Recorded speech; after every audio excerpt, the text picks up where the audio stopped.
Hello, everybody. This is Mike Nelson from the Mike Nelson Show. If you haven't subscribed to the channel, make sure to subscribe right now. Today, I'm here with Ven from Venrez. How you doing today, Ven? Doing great, my brother. Hope you're well. I'm doing well. So, when did you start playing music, Ven? When did your whole musical journey kick off?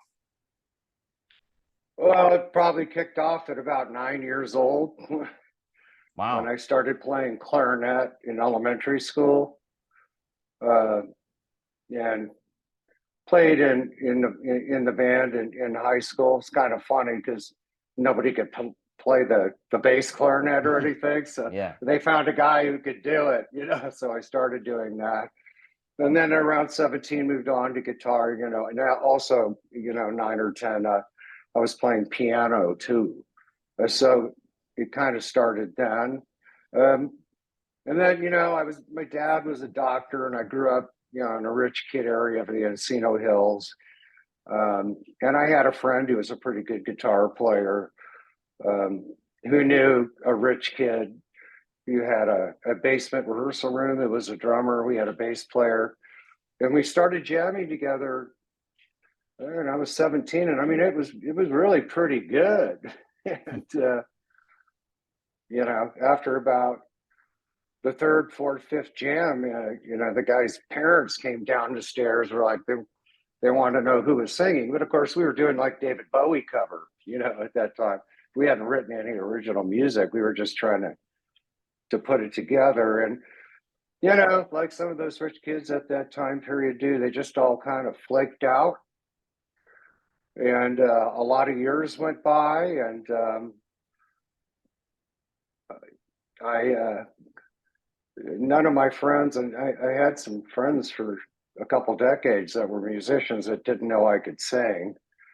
And I was just jamming in my house. I had a PA, but I'd get home from work and I'd plug in a playlist on my phone, and I would jump around and do karaoke and stuff. And I'd left the door open for one of my friends who's a keyboardist and producer, so he could come over because my roommate, who's the singer songwriter, had borrowed his drill. And then I was halfway through and I kind of sensed somebody behind me, and I turned around and looked at him, and like his jaw was dropped. And I turned off the playlist, and he's like, "We're going in the studio." Wow. I'm like, "No, I'm too old." He's going, you know, "You're going in the studio." That was Lance, and then Tommy was my roommate. And they pretty much pushed me to do it. Next thing I knew, I had a band. And they tricked me into playing a show because I was saying, we're going to just do this as a hobby only, at the Key Club, on the Sunset Strip, which is now a dance club. And there was a lot of all the right people there, man. And, the next thing I knew, I was on tour with Alice Cooper. And here we are today. So, was that kind of like your first experience in the professional music scene, you would say, around a decade or so? Um, yeah, I think somewhere in early 2010 was the first time I ever performed live in my entire life. Wow. Saturday night, 10:30, packed house. And that's when I knew that I had absolutely I was kind of nervous, but once I got on stage, I kind of realized that I really didn't have any fear. And when I was out there, I kind of noticed that I possessed some kind of a magnetism that really connected with the people, and it felt really good. But of course, after a few years, I got used to it. It's been 13 years now because we were indie for a while before we got signed in April 2021 to Pavement Entertainment, the Sony Orchard rock label out of Chicago with Ted Nugent, Dishwalla, Puddle of Mud, Candlebox, bands like that. Um, it seems like yesterday, and it seems like a lifetime ago, at the same time. Now, back in 2010, when you performed, did you perform as Venrez right away? Was that all right from the beginning? Yeah, we kind of did. There were a lot of different versions. Um, Tommy was friends with Jason Womack, phenomenal bass player and guitar player, and he had been the bass player for Juliette Lewis and the Licks for about 3 years, helped write a couple of her hits. And I guess all the guys left the band and started a band that's still going pretty strong called Petty Cash, where they do Tom Petty and Johnny Cash covers. And he asked him to come in. So there was somebody else writing the music and the lyrics. It was really kind of lame. And I just remember going out on my patio with Jason, and I knew he was just an incredible musician. And I asked him, I go like, what do you want to do with your life? He's like, I want to do music full time. And I shook his hand and said, I do too. Let's fire everybody. So we did. Wow. And we put together a new lineup. And we brought in Ed Davis, who was the drummer, and Juliette Lewis in the Licks, and Michael Bradford, who is a childhood friend of Jason's from Jackson, Mississippi, on bass.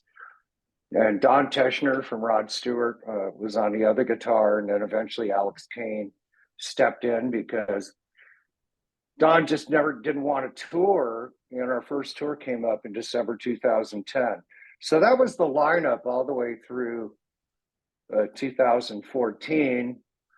And then we became a 4-piece. And the bass player kind of flaked out around 2018 after we did another Euro tour. And I just wanted to make a clean change. So I said, thank you and goodbye to the drummer. And that's when I put together the lineup I have now. Victor Singer on drums. I got real lucky. This Grammy winning producer friend of mine, Daryl Swan, connected him to me. He was only 25 at the time. He's going to be 30 in December. And Alex Kane, who was in my original band, from Life, Sex, and Death. I've known him since '91. Amazing guitar player and in person. Connected me with Gabe. And we all jammed together, and it was just magical. It was like telepathic. And we've been together ever since. Of course, COVID backed us up about 3 years. So they just all showed up yesterday. And about an hour before this interview, we started rehearsing. And oh my God, does it feel good because I do have a rehearsal studio here in my house. And so we've got 4 days to rehearse. And wow, it was really sounding good. But I had to break and come up here and talk to you for a few minutes. There we go. Yeah. So in the past decade, you guys were an independent band. How was it like, being an independent band, in the 21st century and getting shows? Was it kind of difficult, or how was that whole process? It was difficult because we had a great band, but the average age was a little bit older than I think some of the major labels were comfortable with. You get like a Greta Van Fleet or my bandmates Plush, where you've got very early 20s or late teens kind of people, or they can make money with them for 20 years plus, right? So you were kind of competing with that. Although after, so it was difficult. And we had to, get donations, raise money, and we did some really big tours. I mean, we toured Europe in 2010 with Tracy Guns, LA Guns. At that time, he had Jizzy Pearl from Love Hate on vocals. And then we went back and did it again in June of 2011. And then in January 2012, we did our first USA tour with Fuel. We even got paid by the NFL to do the Super Bowl Village show in Indianapolis.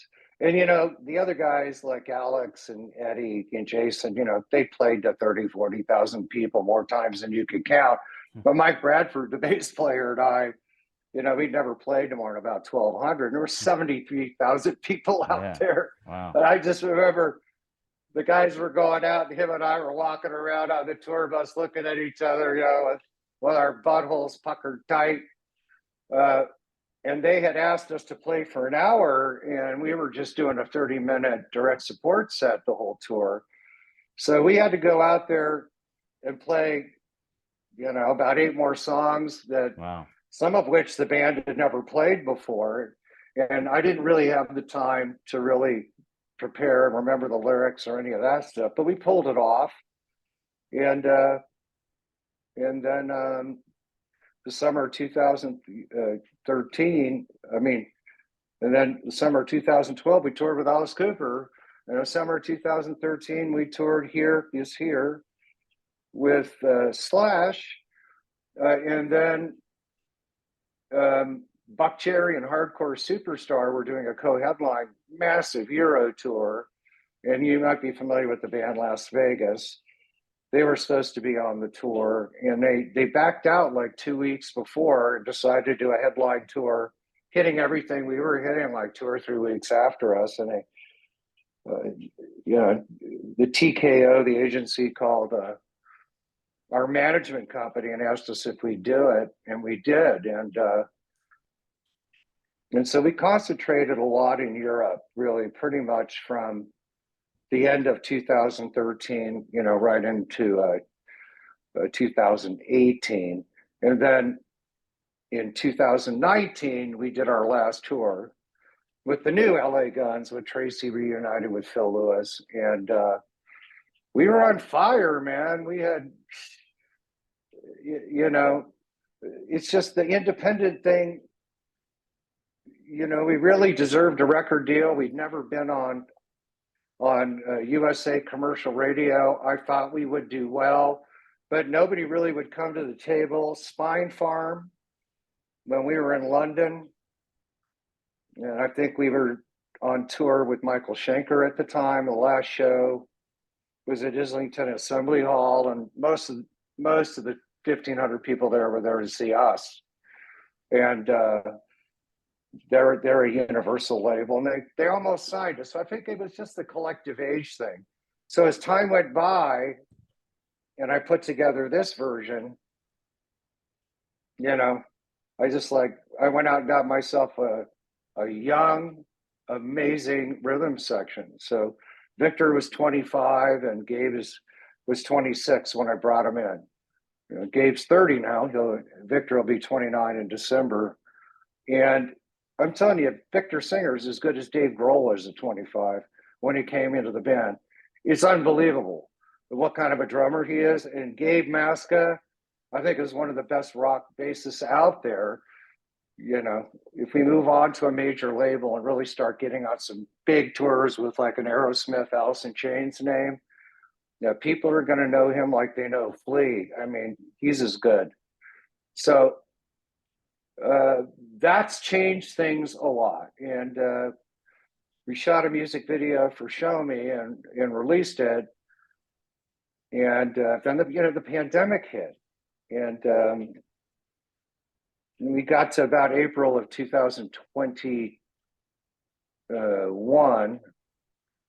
And I was feeling like I didn't know if I wanted to go into 2022 facing what everybody was still facing and be 2 years behind already. I was really frustrated with it, and I was just thinking Jason was coming over that night to put my vocal on one of our demos. We both have studios in our home, and I actually sing all the records in my own home studio. And I went upstairs while he was bouncing the track, after a few hours, and I was thinking about telling him, I think I'm done. I was kind of dreading it. And then I logged on my computer while he was bouncing, because I have my office desk and computer, and he had the recording studio computer. And I log on to my email. There's a recording contract offer from Pavement. I just laughed to myself. I thought, well, it's not ending. I guess it's just beginning, because it doesn't matter how long you've been out there, especially if you're independent. It used to be 5 records and 6 or 7 deals. Now I guess it's 5 records in 10 years. But when you do get signed to a label and you get a real record deal, everything you've done in the past kind of goes away, and it really like all begins then. Yeah, really, it's a new beginning. So I just was really excited about it. We recorded the EP. My drummer's from France, though. He had to go back because his work visa wouldn't allow him to stay here. There was no work, and France wouldn't let him out of France, and the studios were closed, so he couldn't do the drum tracks remotely. I sent Pavement. We had about 64 songs, and so I sent them what I thought were, about 18 of the better ones, and they picked 6.